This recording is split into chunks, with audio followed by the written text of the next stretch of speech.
Hello students, welcome back to Prep On. We are studying history and polity for your examination for AE, UPPSC, Coal India and Vizag and other exams. तो उसी को क्रम को आगे बढ़ाते हैं. Since I have not been feeling well, तो कुछ गैप्स आपके वीडियोस में हो रहे हैं. जल्दी ही मैं इसे कंटिन्यू कर दूंगा. तो जस्ट डोंट वरी, आपके एग्ज़ाम से काफ़ी पहले ये हो जाएगा. कुछ क्वेरीज हैंडल कर लेता हूँ. एक तो those students from South India, since most of the students are from North India, so I speak more in Hindi and less in English, but I will try to speak in English as well as Hindi so that nobody is missing these lectures. तो मैं पूरी कोशिश रहेगी, I will speak in English and then translate the sentence into Hindi as well, so both of you should get benefited. So I will try my best. History polity के लिए हम लोग काम कर रहे हैं. So let us continue. So far we have completed India's civilization, Vedic literature, Vedic culture, Buddhism, है ना. So we have come to 600 BC. 600 BC तक हम आ गए हैं. And 600 BC is called age of transformation. परिवर्तन का काल कहलाता है. और परिवर्तन के काल में दो तरीके के परिवर्तन हुए. That was religious transformation, धार्मिक परिवर्तन, जिसमें there was rise of new sects, नए संप्रदायों का उदित होना हुआ था. और there was political transformation, that was state formation, meaning thereby there was rise of, you can say, 16 great states.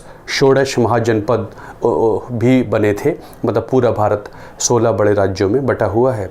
And we discussed first the new sects, नए संप्रदाय उदित हुए हैं, वैदिक धर्म के अगेंस्ट उदित हुए हैं. And one of them was Buddhism, है ना.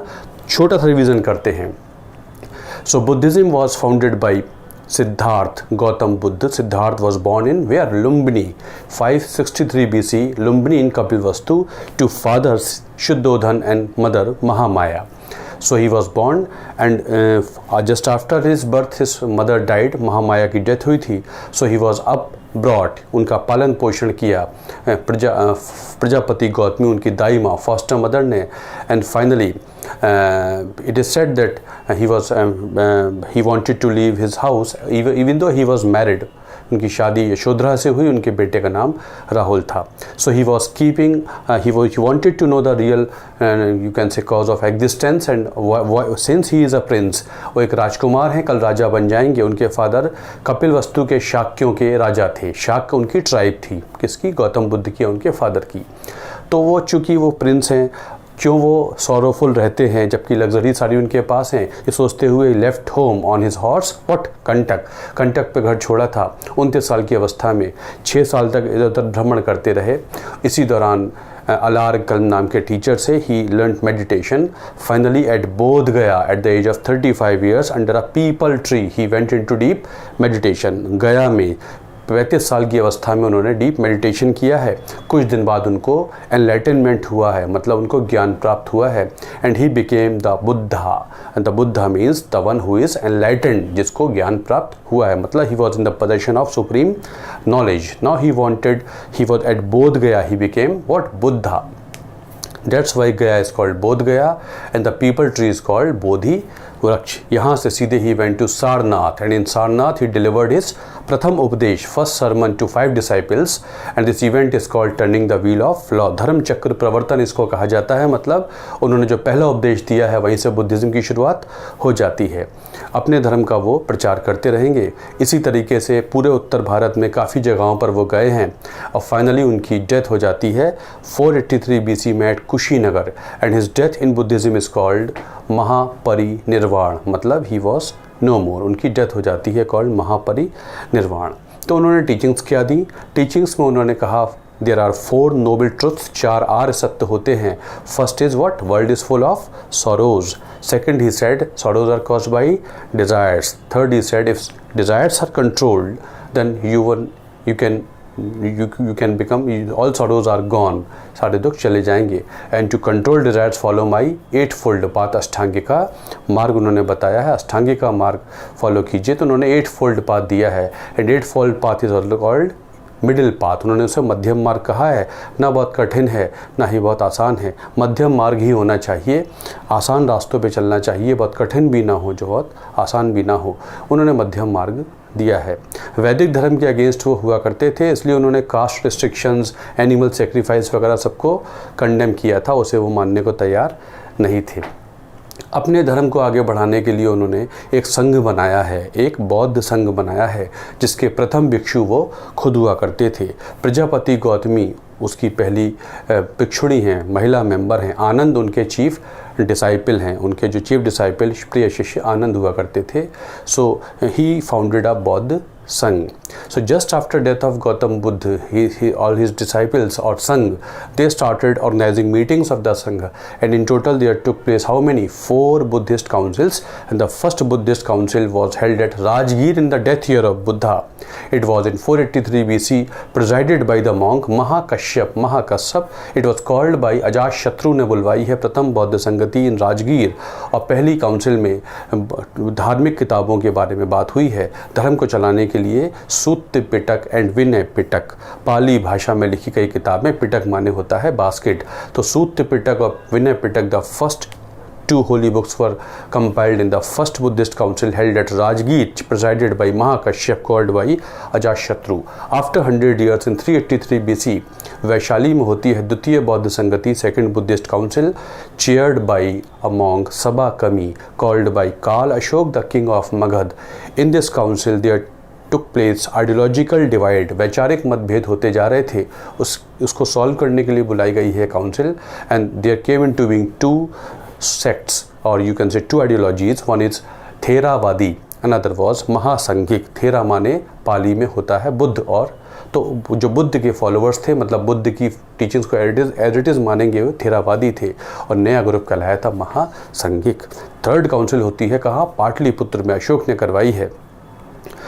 तिस्सा इसका चेयरमैन है। Ashok called third Buddhist council. In this council the third Holi book Abhidhamma Pitaka was compiled, and Ashok also decided in this council that various monks will be sent outside India to propagate Buddhism outside India.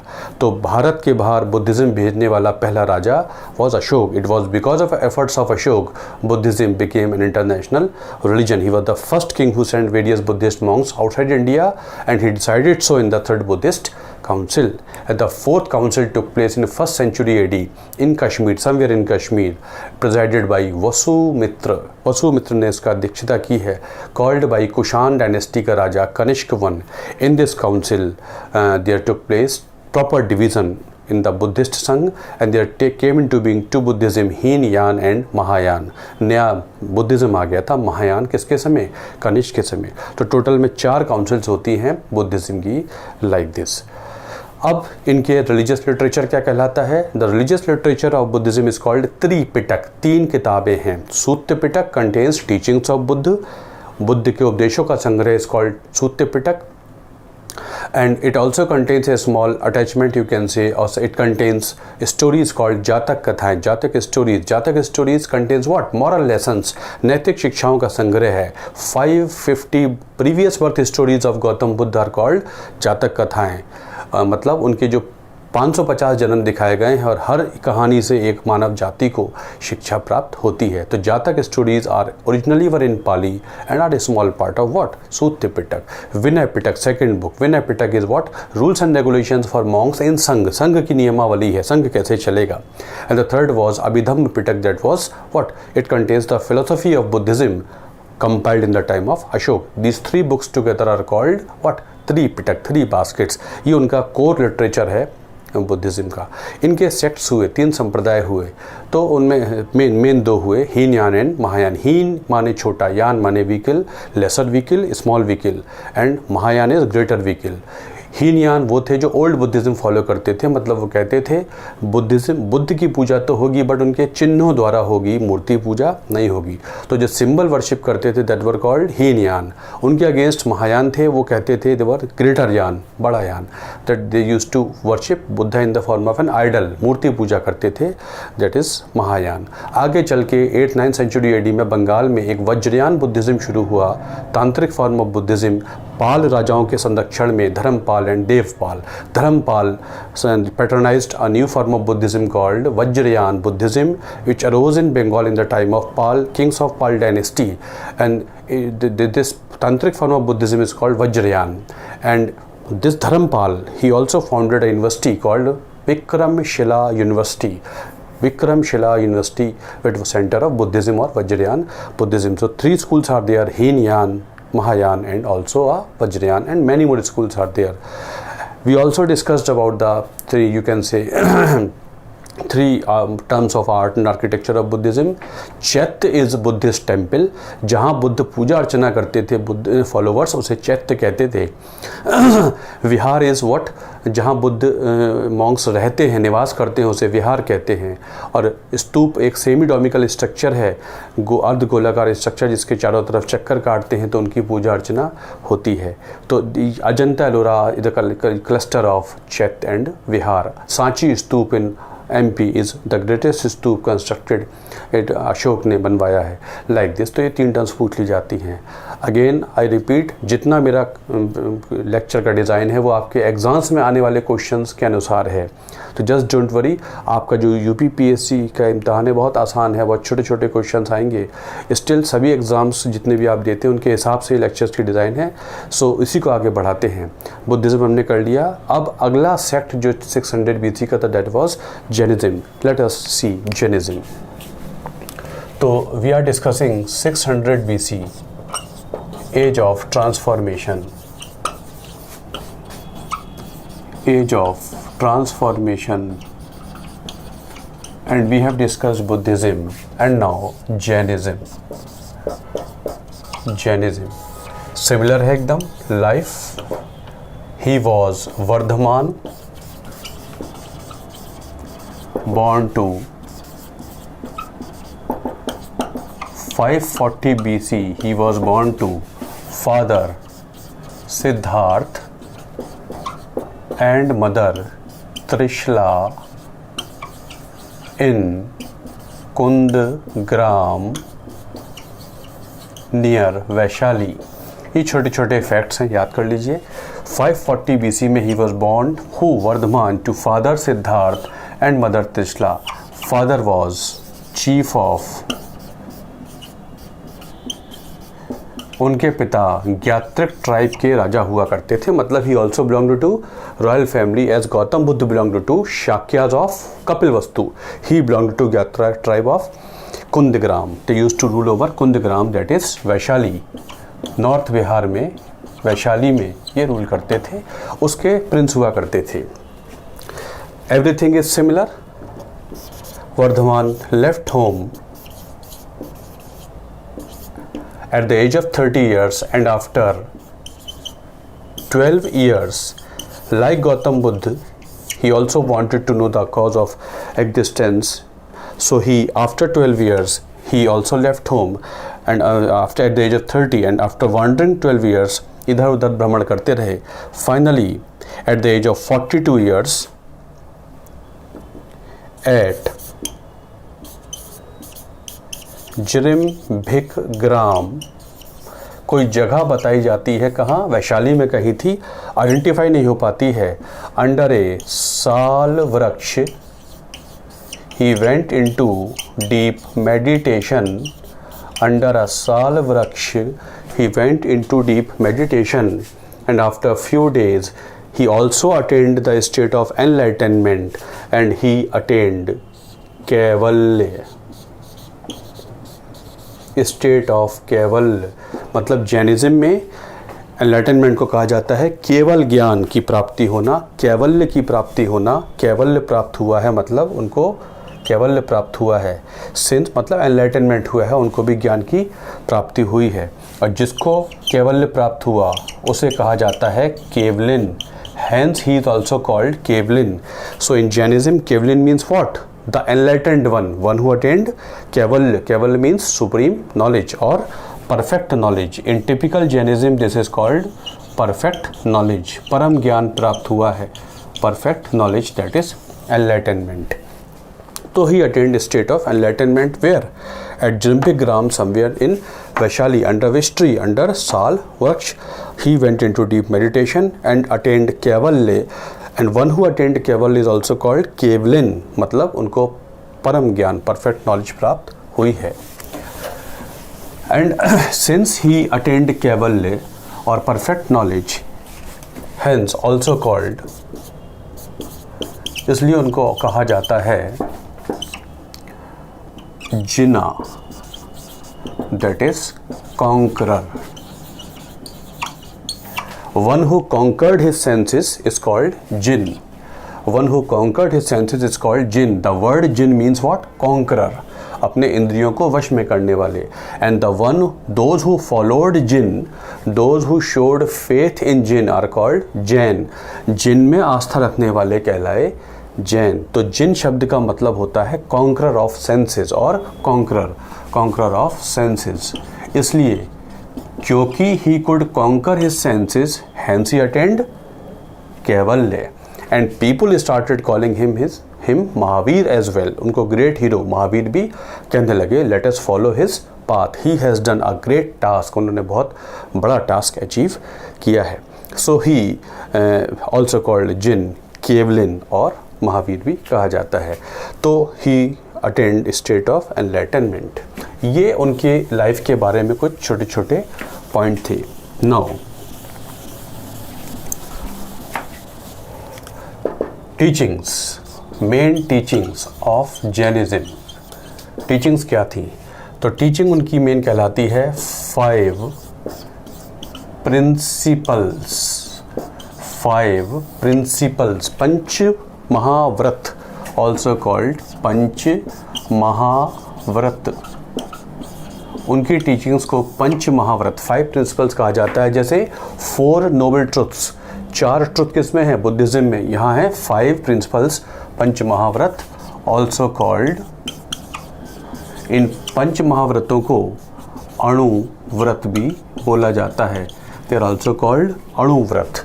Punch mahavrat is also called anuvrat. Hence they are mahavrat and anuvrat. इनको महाव्रत और अणुव्रत भी कहा जाता है. सो महाव्रत and अणुव्रत मतलब, अणु माने होता है छोटा, मतलब जो मॉन्क्स वगैरह हैं उनके लिए बहुत कठिन है, महाव्रत हैं. लेकिन जो आम जनता है उनके लिए इनका रूप थोड़ा सा आसान है. तो mahavrat are also called anuvrat. Once in your exam 4 years back it was asked, anuvrat are the teachings of which religion? So your answer is 5 principles is Anuvrat is the teachings of Jainism. तो कंफ्यूज मत होइएगा, अणुव्रत, महाव्रतों को अणुव्रत भी कहते हैं. तो क्या है 5 principles? फर्स्ट इज अहिंसा. पहला है अहिंसा, non violence. Second is satya, truth. Third is asteya, no stealing, चोरी नहीं करनी. Fourth is aparigraha, no bondage. And fifth is brahmacharya, that is celibacy. इनको याद कर लीजिए. First is ahimsa, do not kill. Second is satya, do not lie, झूठ नहीं बोलना. Third is asteya, do not steal anything. Four is aparigraha, do no bondage, do not have any kind of property with you, property is a bondage, no bondage. Aparigraha. And brahmacharya means live a life of control, celibacy, continence. These 5 are called the core teachings of Jainism, panch mahavrat or panch anuvrat or 5 principles of Jainism: ahimsa, satya, asteya, aparigraha and brahmacharya. This is asked. Now second question which is asked is, which of the following teachings was added by Mahavir? So your answer is, it was 5th one. मतलब 4 teachings उनसे पहले हुआ करती थी, 5वीं जोड़ी थी उसमें वर्धमान महावीर ने. इसका मतलब महावीर से पहले भी टीचर्स रहे होंगे जैनिज्म में. तो वो देखिए. तो एक क्वेश्चन हो गया, which of the following teachings were added by Mahavir? तो आंसर इज ब्रह्मचर्य. 4 एग्जिस्टेड बिफोर हिम. मतलब 4 टीचिंग्स उनसे पहले भी हुआ करती थी given by earlier teachers, मतलब जैनिज्म में वर्धमान महावीर से पहले भी टीचर्स आए थे जिन्हें कहते थे तीर्थंकर। तो किस धर्म में तीर्थंकरों में आस्था है? Your answer is Jainism. Vardhaman Mahavir was also a tirthankar. So before him there had been 23 masters. उनसे पहले 23 मास्टर्स आ चुके थे। वर्धमान महावीर वॉज 24 तीर्थंकर। तीर्थंकर का मतलब होता है मार्गदर्शक, पाथ फाइंडर्स, जो मार्ग दिखाएं, रास्ता दिखाएं।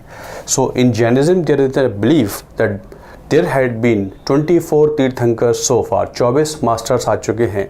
And the first master was Rishabh Dev. First master was Rishabh Dev. पहले तीर्थंकर थे ऋषभ देव। 23वें थे पार्श्वनाथ एंड 24वें थे वर्धमान महावीर। सो 24th teacher Mahavir gave this celibacy, and all these 4 had been given by the earlier masters. So there had been 24 teachers so far, and 23 preceded Mahavir. First was Rishabhdev. First Tirthankar was Rishabhdev. 23rd was Parshvanath, and 24th was Vardhaman Mahavir. So Vardhaman Mahavir was the 24th teacher in Jainism who added this 5th teaching, and the 4 teachings existed before him. Together these teachings are called Panch Mahavrat and 5 principles of Jainism. तो ये teachings के बारे में है। Now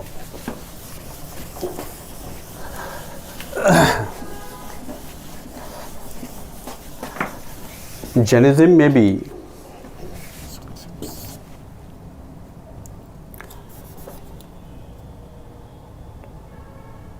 emphasis on soul. Every entity in this world has soul. देखिए समझ लीजिए इसे। In Jainism it is said that nothing is there in this world which does not have what? सोल। इस दुनिया में कुछ भी ऐसा नहीं है जिसमें जीवन ना हो। Everything in the world has got some form of life is another important statement of Jainism. Jainism में कहा जाता है दुनिया की हर चीज़ में थोड़ा बहुत जीवन होता है, कुछ भी बिना जीवन के नहीं है। इसलिए नथिंग कैन बी किल्ड। इसलिए पहला प्रिंसिपल क्या है? Non violence, ahimsa. Do not kill anything because everything has got some form of life. किसी में 5 सेंस है, किसी में 4 सेंस है, किसी में 3 है, किसी में 2 है। एक सेंस तो हर एक में होता है। इस भी कुछ भी नष्ट करने योग्य नहीं है because everything in the world has got some form of life. Buddhism में सोल में आस्था नहीं है, लेकिन जैनिज्म में सोल पे बहुत एम्फेसिस दिया गया है। तो ये कहते हैं दुनिया की हर चीज़ में होता है जीवन। Hence nothing should be killed. इसलिए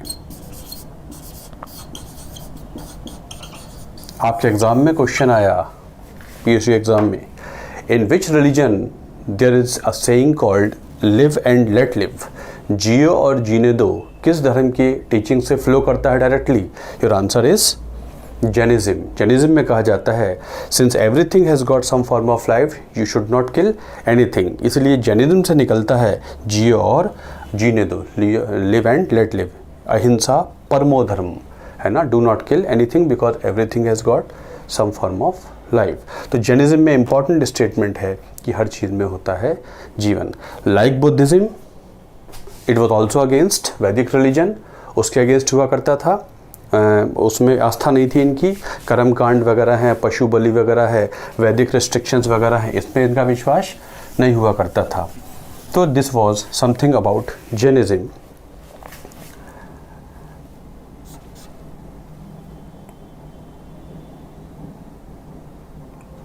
world moves according to a universal law. हो सकता है आपके एग्ज़ाम में ना आए, फिर भी आपको बता देता हूँ समझाने के लिए। हिंदुज़म में माना जाता था कि क्रिएटर हैं, प्रिजर्वर हैं, डिस्ट्रॉयर हैं, Brahma the creator, Shiva the destroyer, Vishnu the preserver. लेकिन ऐसी कोई आस्था जैनिज़्म में नहीं है। वहाँ कहा जाता है कि दुनिया अपने ही इनर्शिया से चलती है, इसे चलाने वाला कोई नहीं है। It moves according to a natural law, universal law, अपने ही इंटरनल इनर्शिया से चलती है दुनिया, इसे कोई चलाने वाला नहीं है। मीनिंग देयर बाई कोई गॉड जैसी चीज़ नहीं होती। There is no God. If God is there, first comes jinn. सबसे पहले जिन आते हैं and jinn belongs to this particular world और वो लोगों को मार्ग दिखाने आते हैं। तो ये जैनिज़्म में कहा जाता है world moves according to a universal law। थोड़ा सा टफ स्टेटमेंट है, ये आपके एग्जाम में शायद ना भी आए लेकिन बड़े एग्जाम्स में आ जाता है। In Jainism, it is a faith. It is a belief that the world moves according to a universal law. There is no creator, no preserver, no destroyer. There is no God. If God is there, first comes jinn. God is below jinn. तो ये Jainism की कुछ important teachings हैं। Now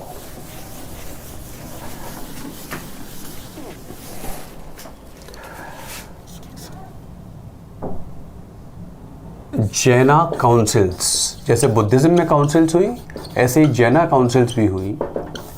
तो first Jaina council took place in 4th century BC, 4th century BC at Patliputra. First Jaina Council took place in 4th century BC at Patliputra. क्यों हुई थी? To resolve differences between Monks. देखिए जैन संघ में भी problems आने लगी हैं और दो तरीके मॉन्क्स, दो विचारधाराओं के मॉन्क्स हैं। अब उनमें कुछ प्रॉब्लम्स हैं तो उनके बीच के डिफरेंसेस को रिजॉल्व करने के लिए there was called first Jaina council in 4th century BC at Pataliputra. वो डिफरेंस क्या था? Actually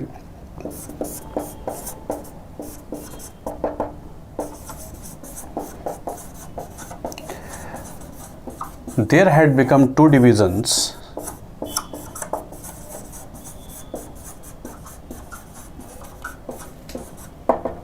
in Jainism। हुआ ये था around this time in 4th century BC there had taken place a famine। एक अकाल पड़ा है। कहाँ पर? मगध में। मगध में एक अकाल पड़ा था, फेमिन पड़ा था। And to avoid this conditions of famine, इस अकाल की स्थिति को अवॉइड करने के लिए एक group of monks migrated to south India. Magadha में अकाल पड़ा था, इस अकाल की स्थिति को अवॉइड करने के लिए एक group of monks migrated from north India to south India under the leadership of a monk called Bhadrabahu. कौन थे इनके leader? Bhadrabahu. And this way they reached Karnataka. इस तरीके से पहुंचे थे ये Karnataka. And Karnataka is a very very important centre of Jainism. तो ये सब के सब मॉन्क चले गए हैं साउथ इंडिया और कुछ रह गए हैं नॉर्थ इंडिया में। 12 साल का ये अकाल था। 12 साल बाद these monks came back to north and they found that north Indian monks have changed something. North India के जो मॉन्क्स रह गए थे, स्ट्रेट बैक जो पीछे रह गए थे, उन्होंने कुछ बदलाव ला दिए हैं। लेकिन साउथ से लौटे हुए मॉन्क्स बदलाव को मानने को तैयार नहीं थे। So to resolve these differences which had come in to being in between north and south monks there was called first Jaina council in Pataliputra. Change क्या था? Actually north Indian monks started wearing white clothes, सफ़ेद robes, cloth माने robes. North India के monks ने सफ़ेद वस्त्र पहनने शुरू कर दिए थे, जबकि वर्धमान महावीर ने कहा था one should not wear anything, one should remain naked और वियर द स्काई। अंबर को ओढ़ो, कुछ मत पहनो। This practice was started by Vardhaman Mahavir. Who? Vardhaman Mahavir. So these South Indian monks were of the opinion that whatever was started by Mahavir should be continued and one should not wear anything. इस practice को लेके meeting हुई है and finally there was division between these monks in Jainism. Those who continued to wear these white robes are called Shwetambar. जो सफ़ेद वस्त्र पहनते हैं वो कहलाते हैं श्वेतांबर, और जो स्काई मतलब कुछ नहीं पहनते हैं, they are called Digambar. So Shwetambar and Digambar are two sects of Jainism. Which one is older? This one is older, as Vardhaman Mahavir started the practice of not wearing anything, wear the sky ambar ko odo, and those who started wearing white clothes are called Shvetambar. तो new Jainism is Shvetambar, old Jainism is Digambar. तो first meeting के बाद Jainism में दो sects हो गए, Shwetambar and Digambar. For this purpose was called first Jain council. तो बुलाई गई थी प्रथम जैन संगति at Pataliputra, this was, and इसका चेयरमैन था स्थूल बाहु। स्थूल बाहु ही लीडर था किनका? नॉर्थ इंडियन मॉन्क्स का। तो Sthula Bahu was also chairman of first Jaina council and he was also the leader of North Indian monks, and South Indian monks means those who migrated to South India under the leadership of Bhadrabahu. अब इससे संबंधित एक important point आगे मगध में आएगा, मैं आपको बताऊंगा। तो ये जैनिज्म से संदर्भ में है first Jain council. Now second Jain council, second Jain council, second took place in 6th century AD, लगभग 1000 साल बाद। 400 BC में हुई थी, अब 600 BC, 1000 साल बाद होती है। एट वल्लभी, कहाँ हुई है? वल्लभी में हुई है, गुजरात की। And there took place compilation of religious literature. In the second Jaina Council, there took place the compilation of religious literature. बहुत सारे धार्मिक किताबें लिखी गई हैं, धार्मिक साहित्य लिखा गया है। In the second Buddhist Council, धार्मिक ग्रंथ लिखे गए हैं प्राकृत भाषा में। और जैनिज्म के किस भाषा में थे? बुद्धिज्म के पाली भाषा में, प्राकृत भाषा में लिखे गए हैं। धार्मिक ग्रंथ लिखे गए हैं किसके? जैनिज्म के। कहाँ? वल्लभी काउंसिल में। किताबें कहलाती हैं अंग, उपअंग,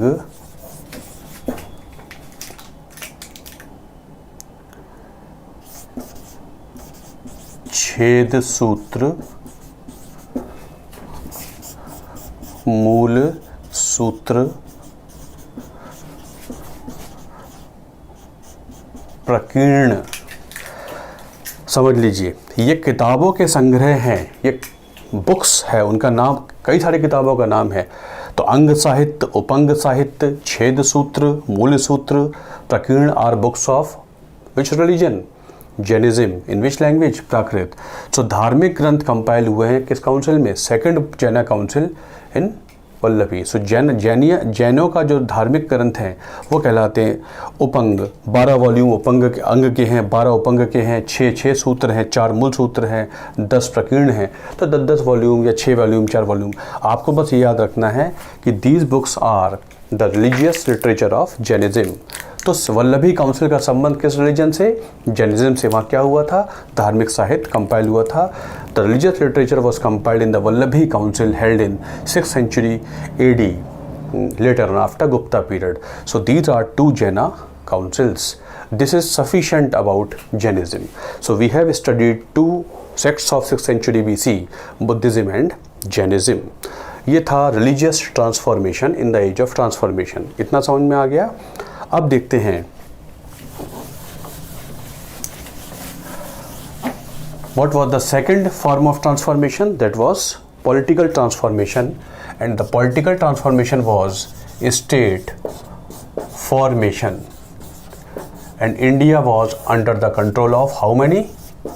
16 great states. षोडश महाजनपदों का काल कहलाता है। देयर वाज षोडश महाजनपद, षोडश महाजनपदों का काल। तो देखिए,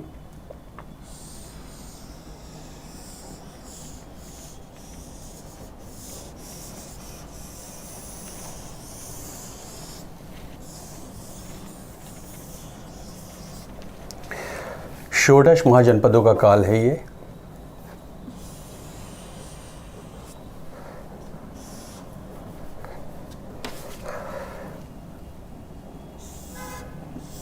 गंगा, यमुना, नर्मदा, तापी। देखिए, this is India, we are focusing on north India. तो India of 6th century BC was under the control of how many? 16 great states.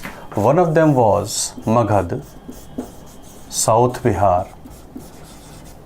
A small kingdom was Vats to the west of Magad. There was Avanti, Madhya Pradesh and Gujarat, and there was Kaushal. षोडश में ये 4 बड़े राज्य हुआ करते थे: काम्बोज, गांधार, पाकिस्तान, पंजाब, काशी, अशमक, ये महाराष्ट्र का क्षेत्र। बहुत सारे षोडश महाजनपद हैं। Matsya, Rajasthan, Chedi, Bundelkhand, Kurukshetra, this one, Panchal, like this area. So हमको 4 पर फोकस करना है: आवंती, वत्स, मगध एंड कौशल। इन 16 में से 4 बड़े हुआ करते थे: आवंती, वत्स, मगध एंड कौशल, और फाइनली मगध इनमें सबसे ऊपर होगा। अब कभी कभी क्वेश्चन आ जाता है, आवंती की कैपिटल कहलाती थी उज्जैनी और real name was Avantika. This question has been asked in your PSU exams कि which city of India was once called Avantika? Your answer is Ujjain का नाम अवंतिका। तो उज्जैनी और Avantika, it was capital of Avanti राज्य। इसकी कैपिटल का नाम था उज्जैनी और real name was Avantika. Vatsa, Kaushambi,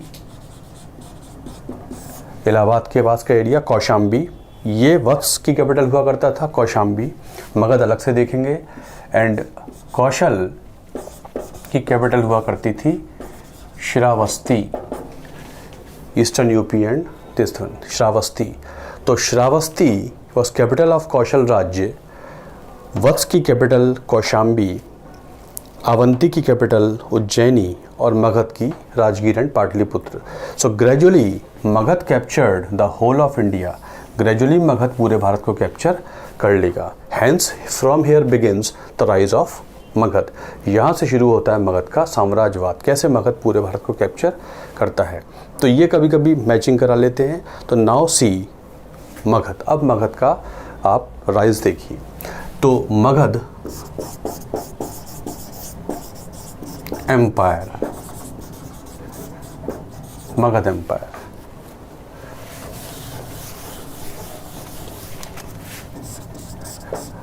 Magadh empire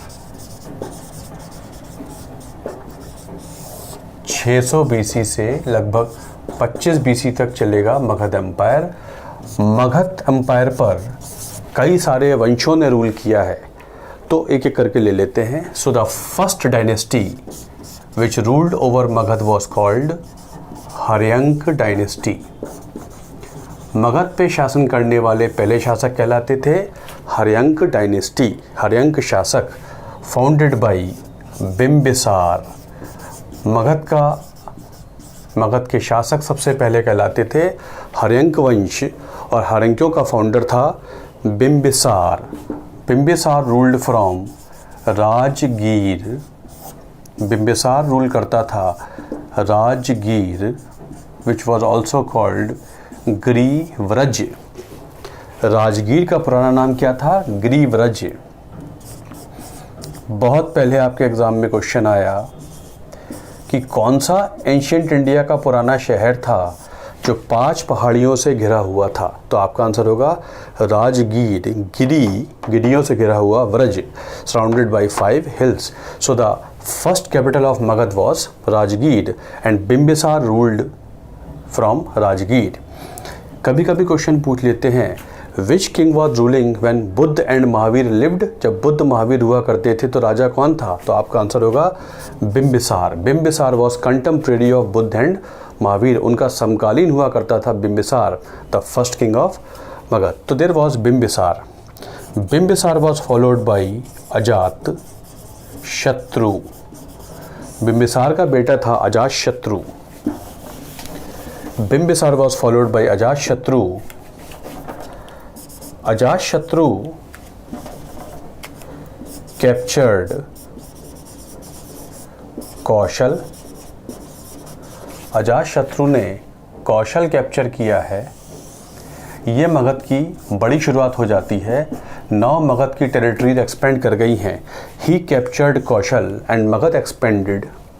he also wanted to start a new capital at Pataligram. ये राजगीर की जगह एक नई कैपिटल बनाना चाहता है। कहाँ पर? Pataligram. He decided to build a new capital at which place? Patligram. He could not build, बना नहीं पाया, but he wanted to build.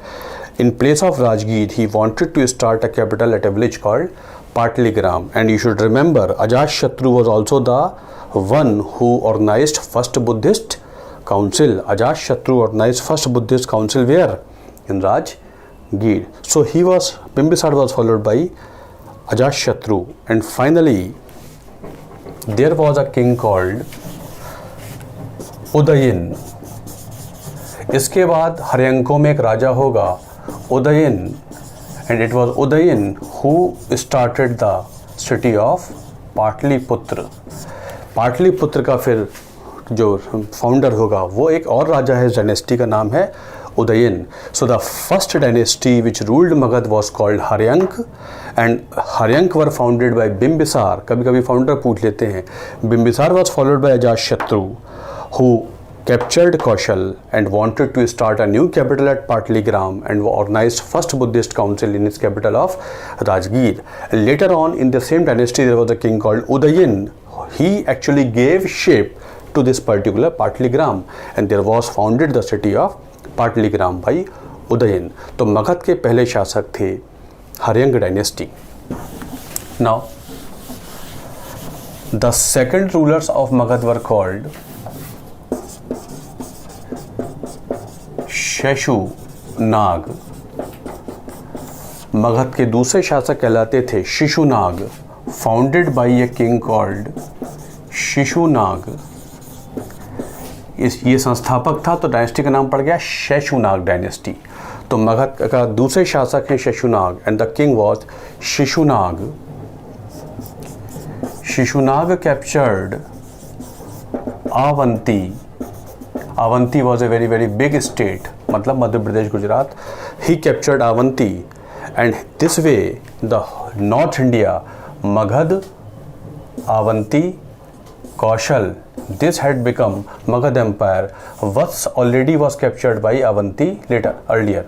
So the whole of this North India became Magad Empire by the time of Shishunag. He had captured Avanti. Avanti already had captured this Vats and Kaushal had been captured by Ajatashatru. This way, whole of this North India and Western India, Madhya Pradesh, Bihar, Northern UP, Central UP, Eastern UP, it had become part of Magad by the time of Shishunag. Shishunag capture कर लेता है। और आपको याद होगा इसी dynasty में एक राजा था काल Ashok, and Kal Ashok organized second Buddhist council. If you remember, Kal Ashok organized second Buddhist council in Vaishali. So Shishunag dynasty में Shishunag and Kal Ashok, and the only importance of Kal Ashok is this only, that he was the one who organized second Buddhist council in Vaishali. The second rulers were Shishunag dynasty. The third rulers of Magad were Nanda dynasty, Nanda वंश। मगध के तीसरे शासक थे Nandas, founded by Mahapadma Nanda. हर्यंकों का founder था बिंबिसार, शिशुनागों का था Shishunag, and the third rulers of Magadh were Nandas, founded by a king called Mahapadma Nanda. They captured the whole of North India from Indus River to Odisha and Bengal. This land was ruled by Nandas. So Nandas are called the first empire builders in north India. Bharat में सबसे पहला बड़ा साम्राज्य बनाया था नंदों ने, मतलब नॉर्थ इंडिया का बहुत बड़ा भाग कैप्चर कर लिया था नंदों ने। सो नंदास रूल्ड, और इन्हीं में एक राजा था लास्ट में, Dhanananda. 9 rulers were there among Nandas, and the last or the 9th one was Dhananand. When he was ruling in India, तभी भारत पे आक्रमण होता है अलेक्जेंडर का। Alexander who came from Macedonia, a Greek state, Macedonia. It was Greek invasion, Greek आक्रमण. Who came? Sikandar, Alexander. So Alexander invaded India in the time of his dynasty, not Maurya. It was Nanda's. नंदों के समय भारत पहुंचा था Alexander, और specifically पूछे तो आपका आंसर होगा Dhanananda, last Nanda king. It was in 326 BC। Alexander who wanted to conquer the whole world and by land routes he came to India, and he was there in India around this time. First of all Alexander captured this Takshashila. Takshila was a kingdom. It also had a university, Takshila University. So the first university was Takshila. ये kingdom का नाम है तक्षशिला, और यहीं पर एक university भी है तक्षशिला। तो he captured Takshashila. Takshashila capture करने के बाद ये आगे बढ़ता है, अलेक्जेंडर आगे बढ़ता है, and he captured the area of Jhelum. Next he captured the area of Jhelum, and there took place Battle of Jhelum then. जब ये झेलम क्षेत्र में पहुंचा है तब होती है बैटल ऑफ झेलम, क्योंकि झेलम के राजा का नाम है porous. So the first important battle in the history of India is called Battle of Jhelum, fought between Greek invader Alexander and the king of Jhelum Kshetra called Porus. This is called Battle of Jhelum, and Porus was defeated by Alexander, and Alexander moved further. इसको हरा देता है, आगे बढ़ता है, and he was near the river Beas. When Alexander was camping on the banks of river Beas, and he would have fought against Nanda's, जब नंदों से उसका युद्ध होने वाला है और वो ब्यास नदी तक पहुंच गया है, तब फिर एक प्रॉब्लम होती है। अलेक्जेंडर की आर्मी में हो जाता है revolt. When Alexander was about to fight against Nandas and he was camping near river Beas, there had taken place a big revolt in the army of Alexander, and Alexander could not suppress this rebellion. अपने army के विद्रोह का वो दमन नहीं कर पाता है। Hence Alexander decided to go back.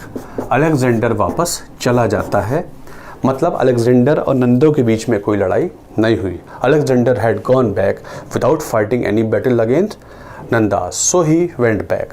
So question कभी कभी आ जाता है, there was a king who conquered the whole world, who defeated the whole world but was defeated by his own men, जिसने पूरे दुनिया के लोगों को हराया लेकिन अपने लोगों से ही हार गया। That was Alexander, because he could not suppress the revolt of his army, and because of this revolt Alexander had to retrace his steps, मतलब he had to go back. Alexander could not enter the real part of India from the river Beas, he had to go back. उसको वापस जाना पड़ा है, Alexander वापस चला गया है।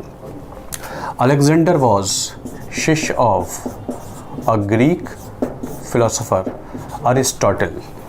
अरिस्टोटल का शिष्य हुआ करता था अलेक्जेंडर, मतलब अरस्तु भी कह देते हैं। तो Aristotle was a Greek philosopher who lived in Greece around this time, and Alexander was disciple of Aristotle. Aristotle, who also gave the principle of what he is also called father of biology. He was a philosopher. At that time, philosophers knew good number of things. Also called father of biology, gave lot of concepts in political science also, and he also gave the principle of the golden mean. है ना, golden mean. Gautam Buddha पहले कह चुके हैं उसे middle path. He called this as golden mean. कहा है इन्होंने। तो Aristotle was the master of teacher of Alexander. Alexander यहाँ से चला जाता है। This is the Nanda's.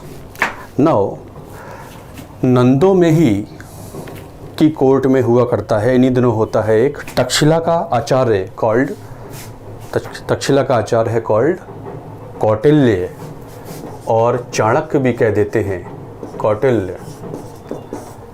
This Kautilya wanted to create a very big empire in India. Bharat के इस जम्बू द्वीप पर, भारत का पुराना नाम है जम्बू द्वीप, इस जम्बू द्वीप पर I should create a very big empire, and to create this empire I require somebody who is very very capable, and this actually Dhanananda is not the one who can create this empire. It is said that he was under certain this thinking, and finally he found a small child called Chandragupta Maurya. उस बालक को वो देखता है, and he finally he nurtured him, trained him in the art of warfare, in the art of governance, उसको तैयार कर देता है। And finally through Chandragupta Maurya Kautilya saw the overthrowing of Nandas. तो कौटिल्य ने फिर नंदास को हरवाया है through the hands of Chandragupta Maurya, and then on Magadh came the fourth rulers called Mauryan dynasty. फिर मगध पे आते हैं चौथे शासक called Mauryan dynasty. So it was Kautilya who saw this dream of having a very big empire on Jambu Deep, that is India, and finally he could see that Dhananand is defeated, and on Magad came the fourth rulers called Maurya Vansh, founded by Chandragupta Maurya. इस तरीके से मगध के सबसे बड़े शासक और चौथे शासक हैं मौर्य। इतना समझ में आ गया आपके? चलिए मौर्य हम अलग से लेंगे, यहाँ से काफ़ी क्वेश्चंस आ जाते हैं। तो so far you have studied this Buddhism, Jainism and Magadh की शुरुआत हो चुकी है, और फिर मौर्य पे हम आ जाते हैं। ठीक है, इसको यहीं वाइंड अप करते हैं। इसको रिवाइज़ करिए, और कोशिश करूँगा आप डेली बेसिस पर आपके लेक्चर्स आएँ, जल्दी आपका कोर्स ख़त्म हो। इसको ध्यान से पढ़ते रहिए, रिवाइज़ करते रहिए, and believe in your self. आप डेफिनेटली सक्सेसफुल होंगे। Always be positive, never think of defeat at any point of time in your life. पढ़ाई तो अपनी जगह है, ज़िंदगी में भी मत हारने की सोचिएगा। Keep working very hard work अभी भी वही सत्य है। There is no substitute to hard work, but do it smartly, है ना। स्मार्टली काम करिए, छोटे छोटे नोट्स बनाइए, स्नॉप्सिस बनाइए, बार बार पढ़िए। Revision is the key to success. जितना रिवाइज करेंगे उतना दिमाग में बैठेगा। मैंने आपको पहले बताया है, नंबर ऑफ सोर्सेज रिड्यूस करिए, सही सोर्स पकड़िए, उसे बार बार पढ़िए। 10 सोर्सेज पढ़ने के बजाय एक सोर्स पढ़ें, लेकिन बार बार पढ़ें। 10 सोर्सेज को एक बार पढ़ें, उससे अच्छा have a good source and read it repeatedly, and you will see that you are successful. So be positive. Again I repeat, be positive. हमेशा सक्सेस ही सोचिए, and remain happy and healthy. Thank you very much.